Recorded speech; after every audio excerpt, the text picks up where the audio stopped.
ડેડિયાપાડાના ધારાસભ્ય ચૈતરભાઈ વસાવાના જામીન નામદાર હાઈકોર્ટ દ્વારા શરતો આધીન મંજૂર કરાતા એડવોકેટ શીતલ ઉપાધ્યાયે આપી પ્રતિક્રિયા। નમસ્કાર, હું એડવોકેટ શીતલ ઉપાધ્યાય। પહેલાં તો સૌને મા શક્તિ આરાધનાના દિવસ એટલે કે નવરાત્રિના પ્રથમ નોરતાની શુભકામનાઓ।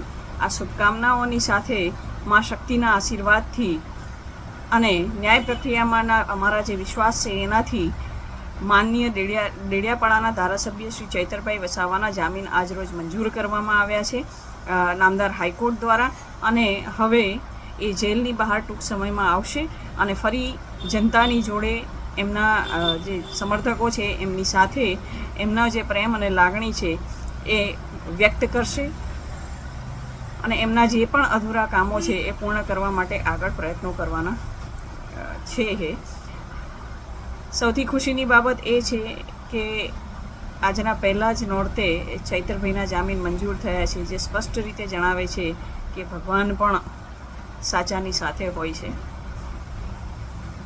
અને ન્યાયપાલિકામાં રાખેલ વિશ્વાસ પણ સંપૂર્ણ રીતે સફળ રહ્યો છે। એટલે આ બંને કારણોને ધ્યાને રાખી ચૈતરભાઈ એના જામીન અરજી માટે હું એમના સમર્થકોને અભિનંદન પાઠવું છું। આગળની વાત ચૈતરભાઈ ખુદ બહાર નીકળીને આપ સૌને જણાવશે। ધન્યવાદ।